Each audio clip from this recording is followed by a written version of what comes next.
What if the journey through it all is what makes you unstoppable? Welcome to Love, Heal, Hustle, a space for the ones who are rising, rebuilding, and reclaiming their joy. It's raw, it's real, and it's proof that healing doesn't mean slowing down. It means showing up stronger. Tap follow, hit subscribe, and listen on every major platform. Let's grow, glow, and hustle together.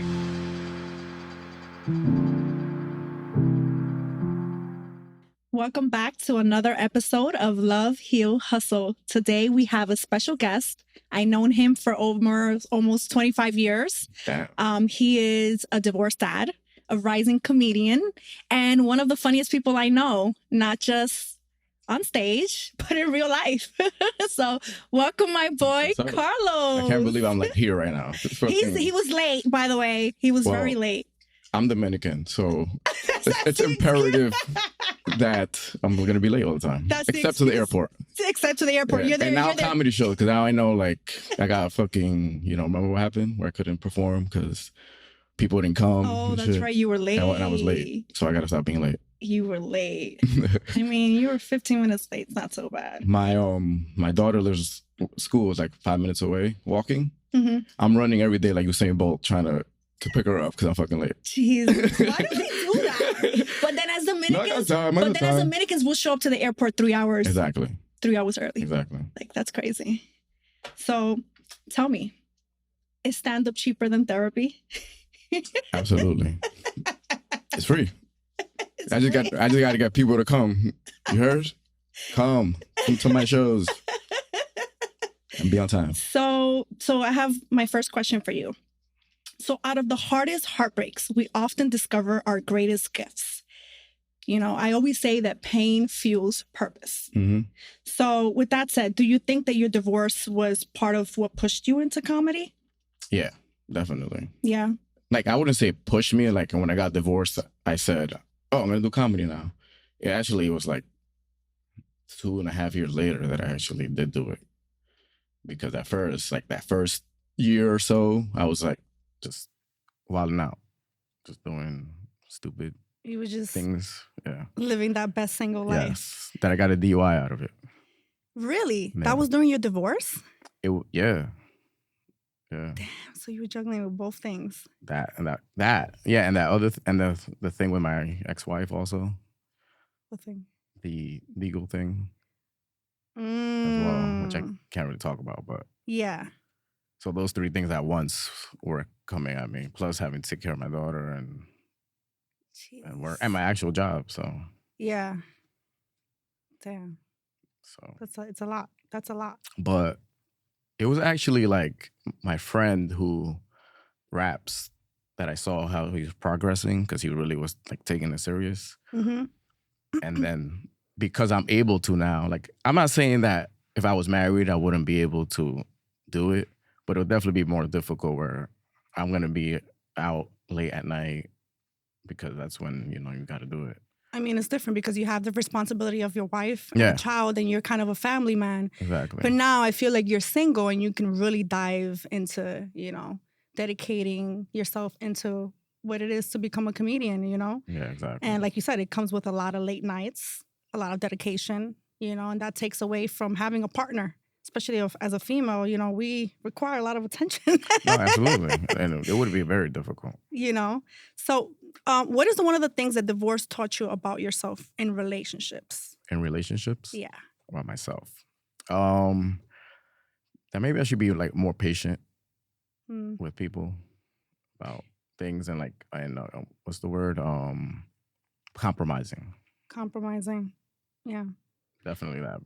What do you think was like the last, so I don't know how deep you want to dive into your divorce, but what do you think was like the last straw that you collectively decided, what, I think, because I feel like it was like a collective decision between you and her. Was that the case? Or? Yeah, no, it was, but it was, before that even happened, I'd say for a long period of time, it was already like, I didn't want to be married anymore. How long were you married for? 6 years.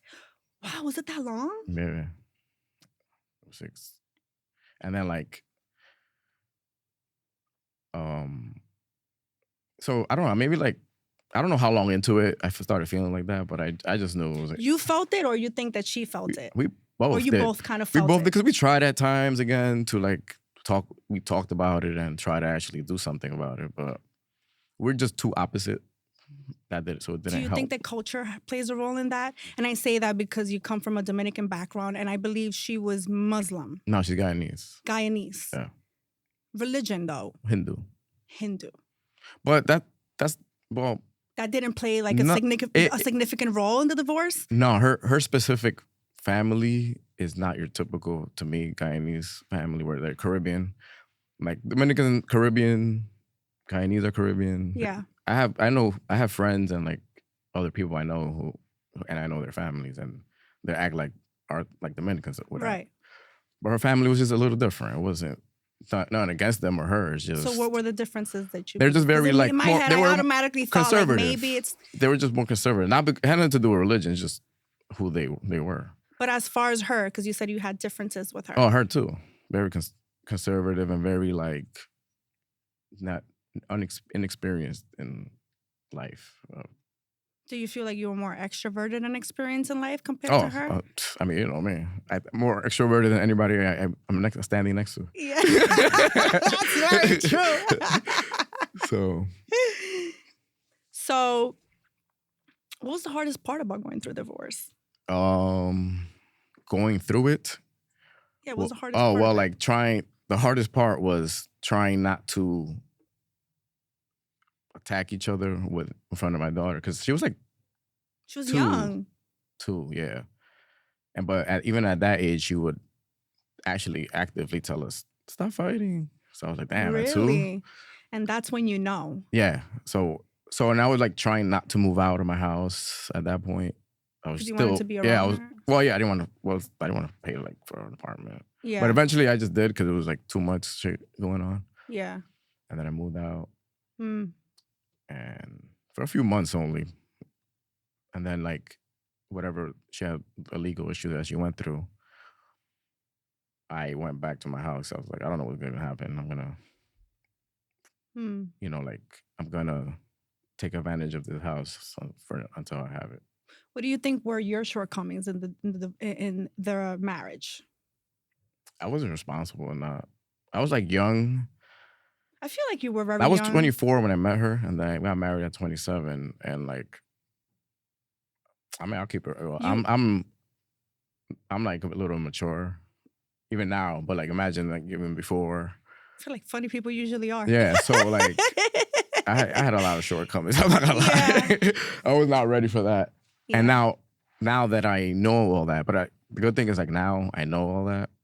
I noticed all that, so I'm able to like change it.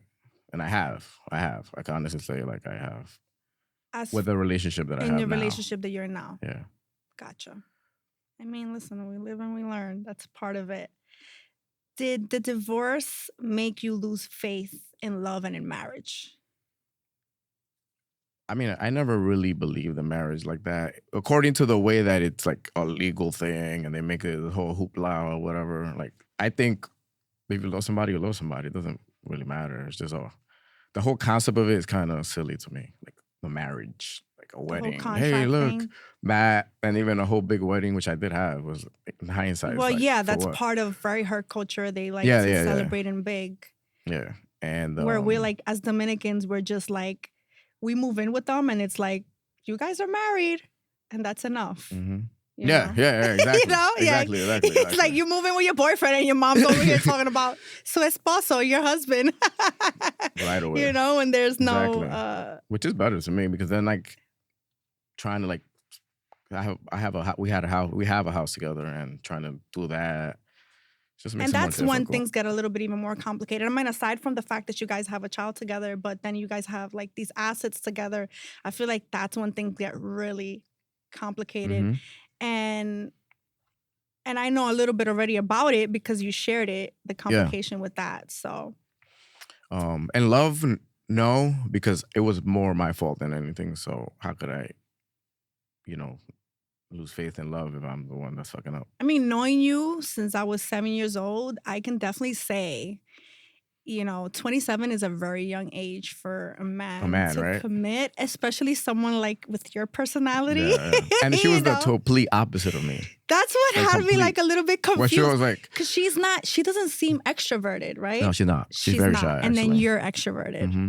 And she, I don't know, was like when I met her, she was like different than any girl like I really met before, where just out like her personality, she was like caring. Not that girls that weren't, but we're just different. It was like because she was very like homely, wife type material. So she didn't really do anything wrong.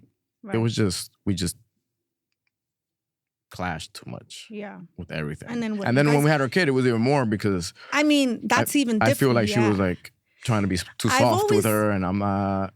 I'm like, I don't know. And I've always said that, your relationship is really challenged once you bring a kid into the world, because, and it's so important, I feel like, for people to have like a stable and strong foundation in your relationship before you bring a kid into the picture. Because once that comes into the picture, it's like a whole different dynamic. It's a whole different relationship you have, Mm-hmm. And if you don't have like a strong foundation, you're bound to crack. That's what you notice. Like a lot of relationships deteriorate after they have a kid. You notice it when the woman is pregnant, when she gives birth, within that first 1 to 3 years. I notice like normally people break up during that time frame. Mm-hmm. And I really feel like a lot has to do with that.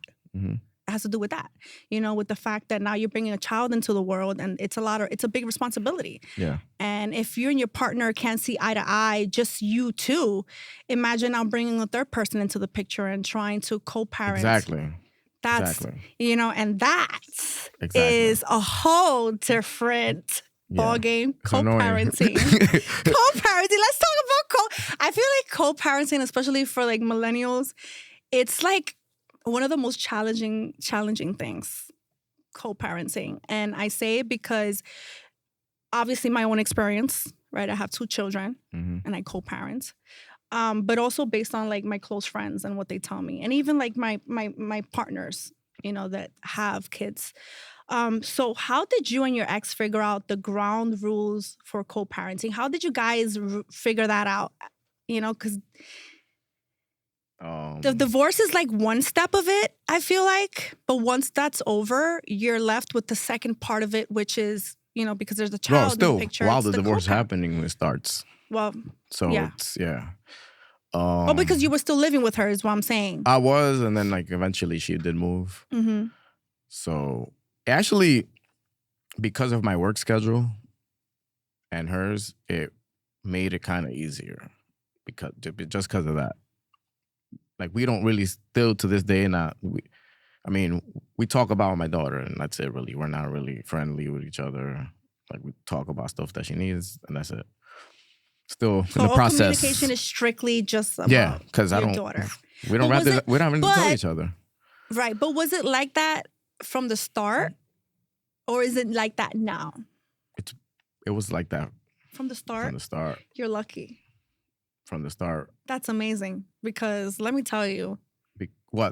You're asking what the schedule we have will start? Just in general. Like the fact that now she has to drop off the kid to you. You got to watch her by yourself. She has to trust you with that. Because you guys are no longer living under the same household. And vice versa. I don't think she never brought anything up like that. It was at first like different because I don't know anything. I'm like, God, what the hell does the dad know? I'm just a dumb dad. Do you think, and now that you bring that up, and it's interesting because I feel this way in my life. I feel like when you separate from your partner and there's a kid involved, the dad becomes closer to the child. Mm-hmm. Sometimes. Do you feel that happened with you? Do you feel like you had to get closer with your daughter? You had to kind of do more of the day-to-day work with her where, when you were with your partner, she was able to do that. But now, since technically you're a single dad, you have to do it on your own. Like, did you feel that was like quite the jump, the difference of like? Yeah, it was. I mean, it was a big difference. Like in the beginning, like I said, like especially she was like 2, so. Because it's not the same when she's like around and as. It's not because I could just be like, what do I do? Yeah, because it's in our nature as women to nurture our children, and just to know right? stuff. And you men are just like, coming and going. And I mean, I feel like I learned fast, and like, because it was very important to me to be around and always. She has like, at my house, all her own stuff. And that's something that I got to give to you. I feel like you're such an amazing and present father. Yeah, you really are. So I love that. I love that. I feel like all millennial dads these days. Well, yeah, because I feel like they're stepping up. We have more compared time to the prior generation. We have more time now. You think that's what it is? Yeah. I think that we're realizing, and we're becoming more aware of the things that we needed as kids, and we want to be there for our children. Mm-hmm. We don't want them to lack the things that we lacked. So, and I think that we have a greater understanding to that. But why do you think that is? Now, I feel like, why didn't our parent generation know that? Why do you think that we understand that now and we want to step up and be responsible parents and show up for our kids? I feel, I can't speak for like people who didn't grow up like I did or we did, where like our parents didn't have that money like that. So it was just, you had to work and you didn't have no time to even think about that stuff. Right. And like your child and your family ate and they have this house, that's it. You're good. Right. That's what dads used to do. But if you really think about it, they were tired though. We don't even know behind the scenes what moves they were fucking making. I went to Disney World. I don't know how the fuck I went to Disney World. I feel like we're still doing that and we're still showing up. We are. You're still working hard and you're still showing up. I am. Listen, you have your full-time job. But you're doing the comedy thing at nighttime and you're also being a present father. So what makes it, how is it different that our parents also, yes, that they were super busy, but they didn't show up? There also was no one telling them anything like about it. Nobody was talking about it. Yeah. And again, like, so can I tell Dominicans you what I feel? Too, also, they just, in their ways where like, they're not going to listen to that shit anymore. Oh yeah, for sure. You know what I think it is? What? I think it's the internet. Oh, well, yeah. Of course. I think it's we're watching these videos where they're saying like, like be a present father. And it's like, we're watching these things and we're like, you know what? I want to be a better father. And it's like my mother was telling me. My mother was like, back when I first had you and I was a first time mom, like I couldn't Google like what is wrong with my child. Like I couldn't seek advice on the internet. Like I had to just figure it out on my own.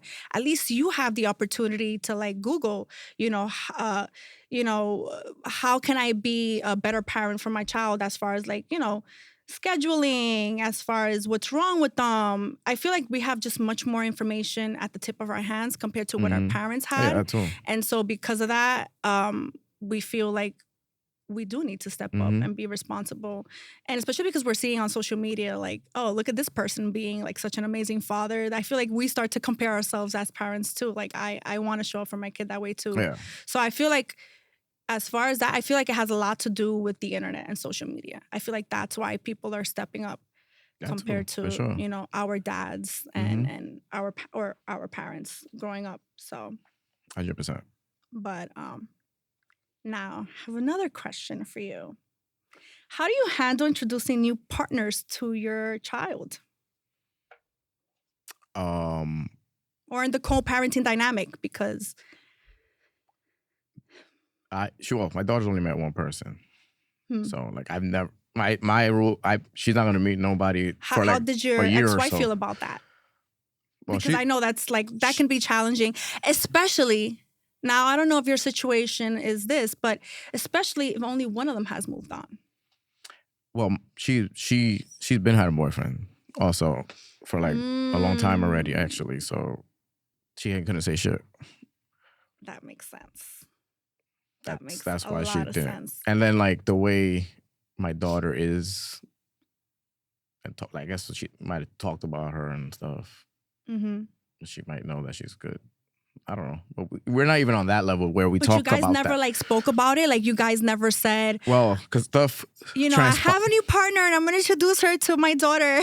Well, stuff had transpired a long time ago when I first got divorced, where back to where I was doing stupid shit. Yeah. And I did some shit where like he wasn't fucking with me like that. And still kind of... She? Both him, her boyfriend. Oh, her boyfriend. But did she introduce him to you? Did she tell you like... No, because of what I said. Because it's like, I think if I ever see him, he's gonna fucking try to hit me. Great, but why? Well, I did something, and then Okay. like, I guess he feels that I be disrespecting my ex-wife. Mm-hmm. I don't go out of my way to like talk any type of way. I just like I would retaliate, but of course he's gonna like Be overprotective over her because that's her man, and he's gonna feel some But I type of way. I think he might have like said something to her to like just leave me the fuck alone. Yeah. Because she doesn't fucking fuck with me no more. Because she kind of treats me where like I'm not a present father. Like that's how she treats me. Like always like one minor fuck up is blah blah blah. Why do women do that? I don't know, bro. Like. And I'm not like, like what more you want me to do? And you're not the first and person. I don't even have time like that. You're not the first person that tells me that. Yeah. And it's like one thing and they're just like, yeah. I just feel like they find the most minuscule thing to jab at you. Yeah. No, exactly. Exactly. Like I want I have to put her. If she were to ask me, like, what do you think about? Oh my God, he's an amazing father. Like, I see it. Like, I see he's always with his daughter on the weekends. He does things with her. Like, it's not like you literally have her there. Like, I see you. Yeah, like on the couch. Like, listen, because let me tell you, there are people that are with their kid and they'll post something and they'll just like, they're just sitting in the living room. But like, and I can tell, right? I'm a mother and I co-parent, so I can tell right off the bat if you're really just doing it for clout or you're actually showing up. And it's like, you know, with you, for example, like I see you actually go out and you do activities with her. Mm-hmm. You know, that's important. Wasn't she with you in DR too? Yeah. You took her with you on vacation. Yeah. You know, so like you're actually showing up. You're not just being there. I see you taking her to the park. I see you, you know, taking her for a stroll on her bike. Like those are the things, those are core memories. I want to teach her all that. Yeah. And I don't, you know, this generation with phones and screens, like she could do that shit at her mom's house. Yeah. We'll do like other stuff. And that's more, and then, and that to me is much more meaningful than, you know, being with her 24/7 while she's on the tablet. But the time that you are with her, you're actually doing like core memories with her and activities with her. And so, well, it's important, like a father to be there for his daughter. Yeah. Like, I mean, it's very important. It's our first love. Yes, exactly. You know, a lot of my childhood wounds, as we spoke about, stem from that. Yeah. From like not having my father present there and you know, doing the little things like taking me to the park. Mm-hmm. I have not one memory of my father taking me to the park. Yeah. Like that's Dominican shit. You know, and it's like we use the excuse that it's like a Dominican thing, but I'm happy that we're changing that as like the millennial Dominican now. But you know what? Like I say, like they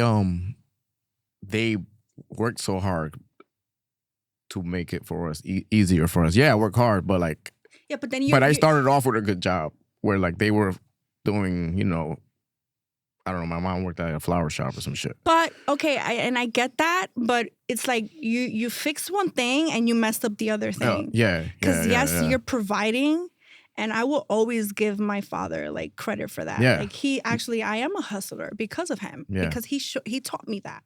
You know, he taught me what it was like to be responsible, to be hardworking, and to get your money the right way. But you know, at the same time, it took away from what really mattered to a kid growing up, which is like at age 5, I don't need to know that you work so hard to be able to pay the bills. At age 5, what I want is for you to play with me, you know? And so it's, yeah, it is. But I'm glad, you know, that I feel like millennial dads are stepping up, especially Dominican millennial dads. Especially you know, Dominicans. It's a huge job. Shout out to Dominican millennial dads. You guys are doing an amazing job. So do you think co-parenting gets easier with time? Yeah. Because you think it's easier now? It's easier now because... But I feel like with her, it's always been easy. You want to know why? To my own honest opinion as a female, because she moved on. Yeah, exactly. Because let me tell you, from the things that I've heard from my friends and family members, it's normally when the female hasn't moved on, that there's issues in co-parenting. I never thought about that, but yeah. Oh yeah, right. I mean, I have so many stories. Definitely right about that. I have so many stories because at the end of the day, there's people that are still bitter and they see you happy with the next person, right? And you know they haven't found their person. So you're just going to sit there and be bitter about all the things that you're not doing for your child. Yeah. But let me tell you, the minute that you do find a person, you're fully invested. Now they're taking away your time. You don't even have the time to sit there and complain to your co-parents about why they're not showing up how they want you to show up. Yeah. You know? But I also want to talk about dating. I know you're in a relationship now, but I want to talk about dating after divorce. So before your relationship. Dating after divorce. Worst first date you've had since divorce. Go. Oh, shit. Worst first date. Worst first date. Oh. Wait, I don't know if this is the worst, but this is the first one that I can think of. Okay. Unfortunately, it came from an app, right? Oh my God. And dating apps. That's like a whole... We got to talk about dating apps, by the way. Okay. She started... I don't know. It was actually just like a Netflix and chill, honestly. Okay. But midway, me like taking my pants off, she started projecting stuff about my life and like true stuff that's like witch type shit. What? I swear to God, she was like, everything she was saying was true. She's like, you don't have a good relationship with your mom and other stuff. You're divorced or going through it. I'm like, whoa. And I fucking put my pants on and left. No way. What? Yeah. I was like, Women's wow, right now you're gonna fucking say Now, it? let me tell you, I've been on that side of things where I've like said like X, Y, Z, and the person's like, how do you know? No, I know. But she told me she is a, what is it called? Medium? Oh, wow. That's what it's called? That's kind of weird. So she'll kind of like guess when you're about to cheat or something? Like, what? I don't fucking know, but I got out and I fucking blocked her. What do you meet her off of? Tinder. Tinder. Have you been on other dating apps? Tinder. How was that dating app world for you? Because only Tinder, honestly. I didn't want to have Tinder, you've never went on Hinge? I was too lazy to like even figure out new ones, so I would just use that one. Fuck it. You know, I have a question for you. Right? And this is like particularly tailored to you for a reason. And I'm going to see if you pick up on it. Right. So, have you ever been ghosted and how did you handle that? I mean, I don't. Do you know what that story is? What that question stems from? There's a particular story about what, your cousin? She's like a church going lady. Yeah. She didn't really ghost me though. That was just a joke. She didn't ghost you? She didn't. She ghosted me, but it's not like she deleted me off of like social media. She just kind of said. Yeah. She's a church lady. Yeah. And I'm so not that. Actually, the complete opposite of that. Yeah. So she when she ghosted me, she actually didn't ghost me. She actually Holy Spirited me. She Holy Spirited you. I literally wrote down that question thinking about that joke. He said, she didn't ghost me. She Holy Spirited me. Yeah. But I wasn't going on dating apps to look for like real relationships anyway, so I didn't give a fuck if I got ghosted because I'm a ghoster. You're a ghoster yourself? They call me Casper sometimes. So you do the ghosting. I'm gonna be ghosting. That's a Libra thing. So, hey, don't add me to that bunch. That's a Libra thing. Fucking ghosting. I don't ghost. Because we'd rather not deal with the situation. I like to overanalyze the situation. Yeah, I don't want to even deal with I feel like, figuring that out. So ghosting actually goes hand in hand with just being avoidant. Yeah, exactly. You don't want to be responsible and say like, hey, actually, this is all I wanted from you, X, Y, Z, and now I'm checking out. And that's what I was telling everybody. I was so just then you were not ghosting. I know, but then, yeah, but even if I said that, it doesn't matter. You girls are crazy. Even if I say that, you still want more. When I'm like, bro, I'm sorry, but they'll fight with you. Yeah, like. But that's the whole reason why. But that's part of the reason why people ghost, because they don't want to deal with the backlash of things. I was like, but I wouldn't say I ghost. I dwindle. You slowly, suddenly just disappear. Yeah. I don't ghost completely. But, you know, dating apps is very interesting to me. And I said something to someone. I said, I feel like on dating apps, The Sims? Yeah. It feels like that. Oh. If you've ever been on Hinge, because Tinder is like a whole different purpose, but Hinge is actually a relationship app. Yeah. And people are actually on there looking for a lifelong partner, a long-term relationship. And I said, and I had opened up an account. And as I'm doing the account, I'm like, this feels like literally like The Sims. Yeah. Because I am literally saying exactly what I'm looking for, what I need. And as I'm getting these matches, I'm just like, okay, yeah. You can actually filter it. Like the height. Yeah, you can filter everything. You can filter the distance. It's like literally a build your own. And I said to myself, it doesn't feel right. And I deleted it instantly as I started getting the matches. And as I started finding myself filtering and doing this and this, I said, I don't feel that this is organic. This is raw. It takes away from like the nature of things, of how you connect naturally with people, And I feel sorry for the younger generation in a sense, because it's sad that this is how they're connecting with people. Where with us, like when we were growing up and when we were trying to get to know people, we met people through other people. We met people in the corner bodega. We met people at parties. Yeah, at school. At friends' events, at school. And things kind of just form naturally. Where now it's like someone could be the right fit for you, but because their pictures don't look... You know what I'm saying? Short. Yeah, like, or short. you'll say like, because you. And another thing is that I've noticed that they'll say like, oh, don't put too much on your profile, because then it kind of gets people to nitpick at you, and which I was doing myself, because I'm like, oh, this person he's vegan. No, but had I met him in a corner bodega and he just charmed his way, things could have just flowed. Yeah. But because on his profile he puts he's vegan, I'm just like, I don't want to do it. I wouldn't put anything so people could ask me stuff. So yeah, but that's what I'm saying. Now I feel like it's even more difficult to connect, because you have such a big pool of people at the palm of your hands, and you're able to filter out what you do, what you don't want. And even with you filtering out what you don't want, what you do want, and you'll be like, okay, now this person is the perfect match. And now I'm speaking of just like other people's experiences. It'll still be the bad match. You kind of create your own prison. Exactly. Of like, you're never going to be satisfied. Exactly. And I mean, I don't think you should try to find a full-blown relationship on a dating app, because I don't care what the hell you were talking about in text. And then let's say you go next to the person, and then you just like, oh, the person was kind of whack. But in text, they're cool. But the crazy part about it is that you did all this research, you set up your profile, you dug through 300 people, and you thought that out of all the people that you matched with, this was the right one. You go on a date with them, and then it's like, no, there's no match there.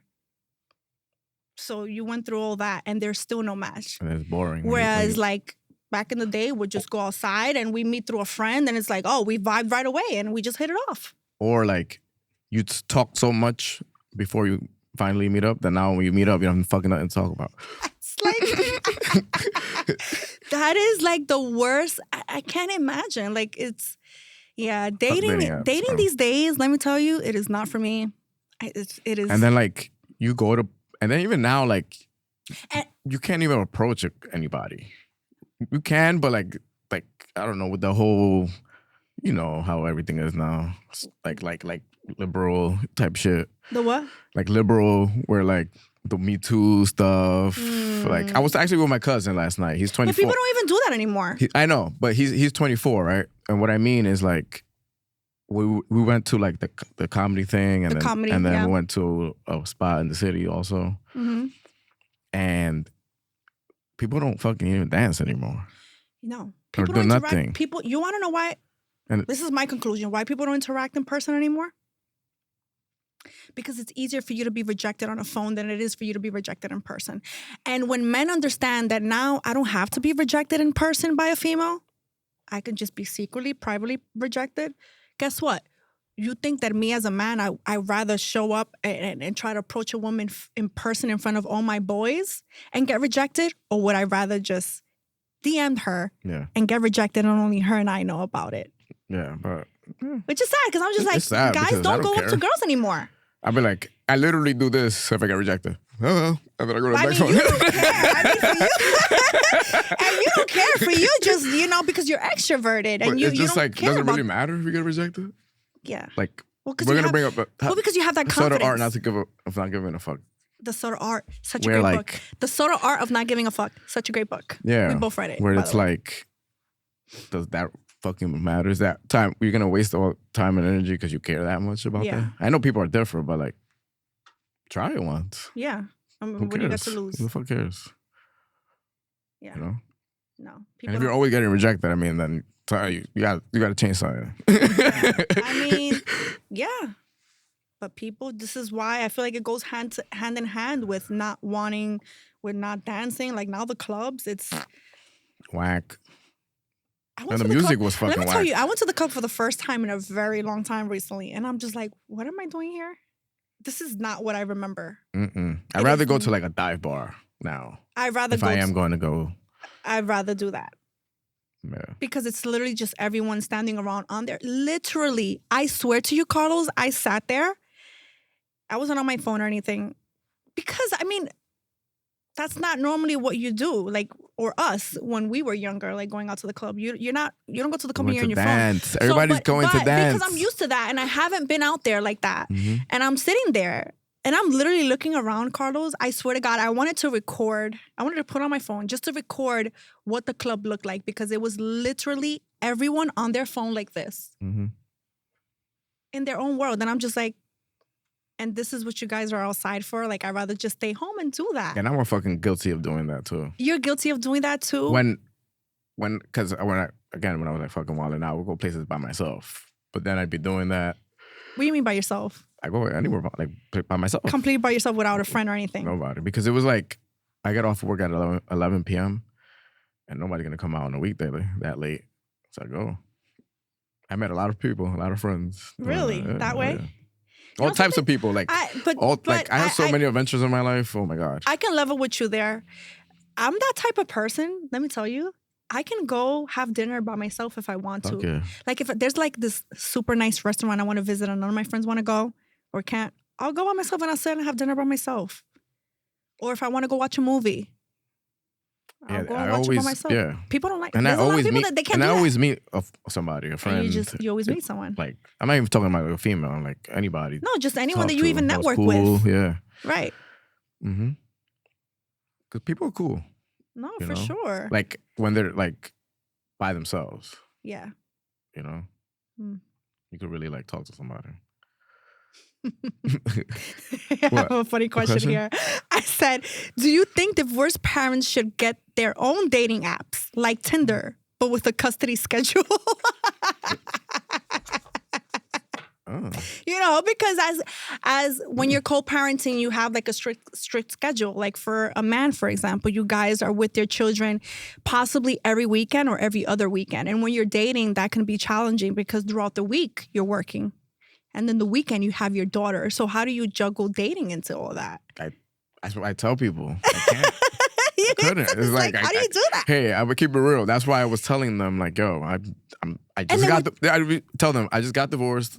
I have a daughter. These are my work hours. I don't have fucking time for anything. Because how do you get to know someone? But you want to chill at 11 p.m.? Oh my God. On Wednesday? But what type of people can hang out at that time? Not many. Yeah. Now, that's what I'm saying. Like, I don't have time. Like, I'm even to do comedy now, like, I don't have that much time because of my schedule where I'm actually trying to change it. So I can. Are you with your daughter every other weekend or every weekend? I have her every Friday because I'm off every Friday, and every other Saturday. And then like I'll take her because I start work at 3 p.m. I'll take her to school or camp now, and that's it. But she's at school while I'm home, and then when I go to work, she's out. That's the problem. So I'm trying to change my schedule and shit. Yeah. To do both things, comedy and so right now, technically, you're juggling. You're juggling your regular job. You're juggling being a dad. You're in a relationship now, and now you're also a rising comedian.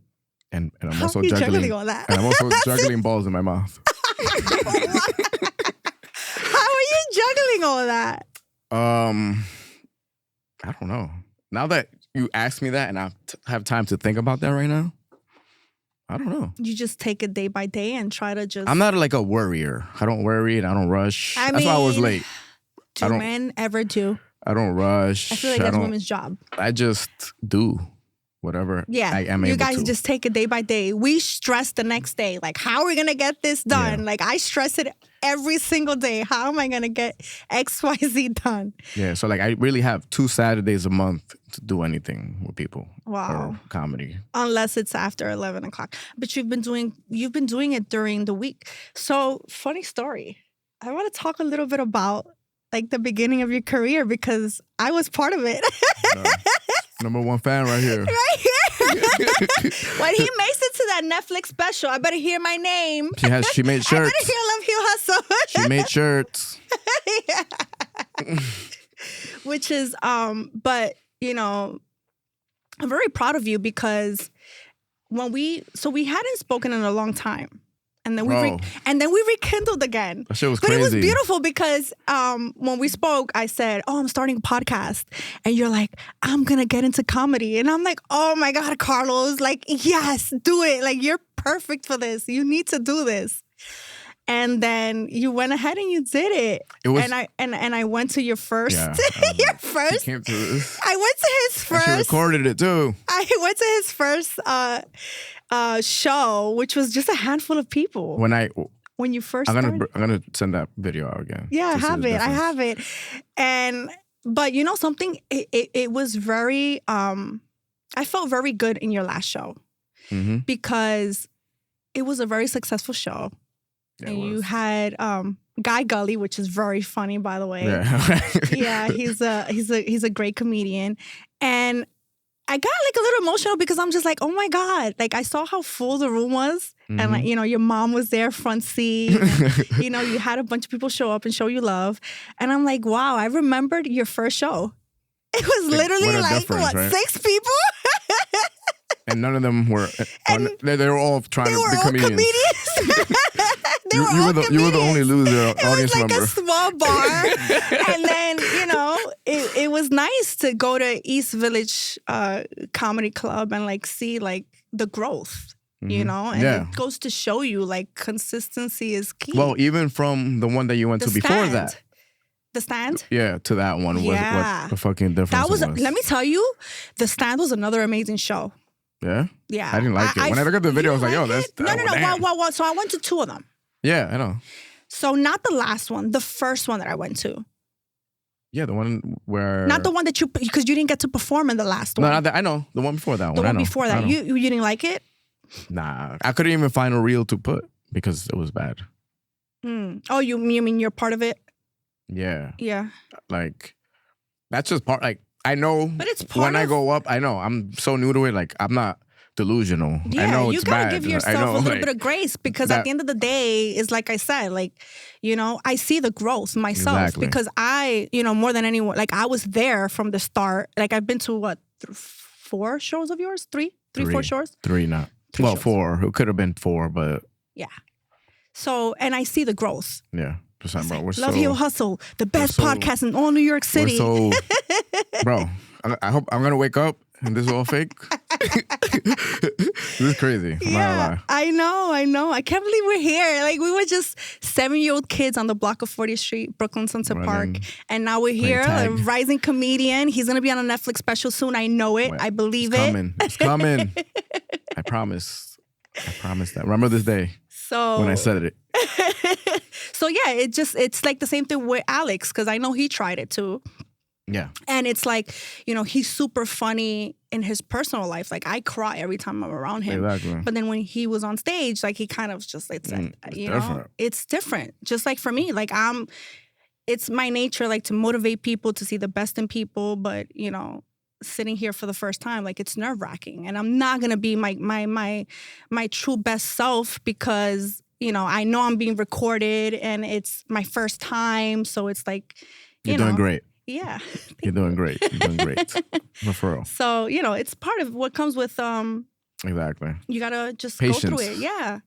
Because you have to have that mindset where Not only that, you're not gonna be good for a while. So not only that, not even that mindset of like, because you know you have it in you. Like I know how funny you are, but I feel like that, you know, being on stage, it's different. You know, you feel the pressure, and it's like riding a bike. Bro. You got to go around the block a few times, you know, because you can actually be funny, but you being on stage in public. It's the most nervous I've ever been in my life. Yeah. On stages. I can't imagine. The most. Because you're with an audience of like people I don't fucking know. Yeah, and then you want it. You try to interact with them. You don't know how they're gonna respond. Yeah, it's so damn. What was I gonna say? Right. So, what the problem was at first for me, where it's like I'm trying to memorize something, but you could tell I'm thinking about it, and you could see it that I'm like thinking and trying to remember something, and I literally have forgotten on the stage what the fuck I was gonna say.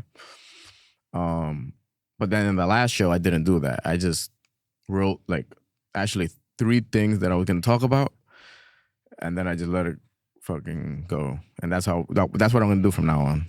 And that's especially when I'm telling stories about my life, and that's why you did an amazing job. Yeah, I also looked at people that I knew to act like I was like talking to them. Yeah. To make it easier. But that's why you did an amazing job. Mm-hmm. Because it wasn't rehearsed. I'm never going to do that again. You know?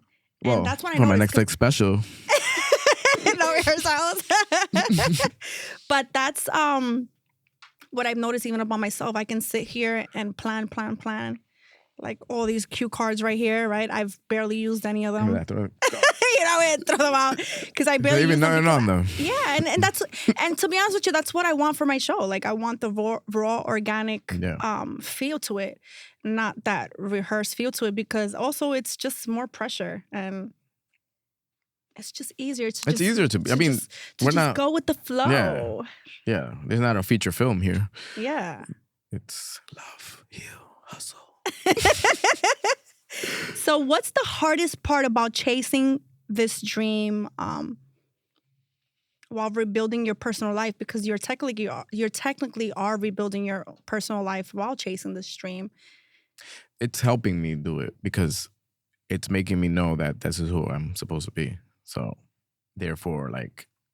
So you think you're finding yourself in this process? Yeah. Kind of like I found myself in the podcast? Look, I've had shit written down that's like at least it has to be 10 years old at least, maybe. Wow. That I found, that I've had in books. So like I always wanted to do it. I don't know. I guess I was too much of a bitch to go up and do it. That's all it was. And that's, you know, all you need is one person to just kind of give you that push, that leap of faith. Like, you know, I feel like I can count on one hand how many people were like, just do it. Mm-hmm. You know, but those few people really were my fuel. Everybody was telling me because they know me, so. Right. Yeah. You know? But and seriously, my friend Brandon Tariq, he's a rapper. He's the one. We gotta have him. We gotta have this guy in our show. Fucking do his thing. Like, same thing with him. He always wanted to do it. He had like shit written down for years. Yeah. And then he fucking just did it. And he's doing his thing. It's actually just like, it's not just about putting it, planning it. It's executing it. Mm-hmm. Yeah, executing and that's the hard part. Because let me tell you, even for myself with the show, like I was planning the show for like the past, I would say it was. You hit me up in February. February. Yes. Yeah. February. So it took me about like 6 months to really execute. And I was really overthinking everything about it. Everything. To the point where I'm just like, okay, I just need to like, just do it.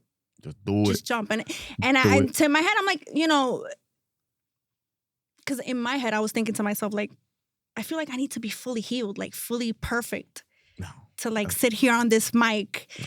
But it's like, that's not real. You're going to be like, hi, my name is Ysaura. No, you know, I feel like it's part of the process and you're never going to be fully prepared or perfect to pursue your dreams or whatever you believe is your purpose. It's one of those things where you just got to leap. You just got to jump and take that leap of faith and go with the flow. The best art, whatever form it may be in, is from a person that is going through some shit. Always. They're all fucked up. Like artists. Look at fucking Kanye West. Pain fuels purpose. I always say this. Everybody. I always Everybody. say It's that. not one normal person that did something. And there's this motivational speaker. I forgot her name, but I love her. And she talks about how she's very successful. And she says like how she was on food stamps. She was a single mother. And she was talking about how like, you know, that's the beauty of my success. The fact that I was on government assistance, the fact that I was a single mother. And if I was just born out of money, then there would be no story to tell. No. I would say, yeah. And I love that because it is true. I feel like and it's a big part of my show. I feel like every person that's successful or that's on the rise to success, there's something greater in them that pushed them towards that. There's a pain, a heartbreak, a divorce, a loss of a loved one. Mm-hmm. I feel like that's the fuel that's going to push you to, in the breaking, there's a blessing. Yeah. Always. So. I would say hard times create strong people. Yeah. Easy times create soft people, like our kids. And you know that saying, I used to take it so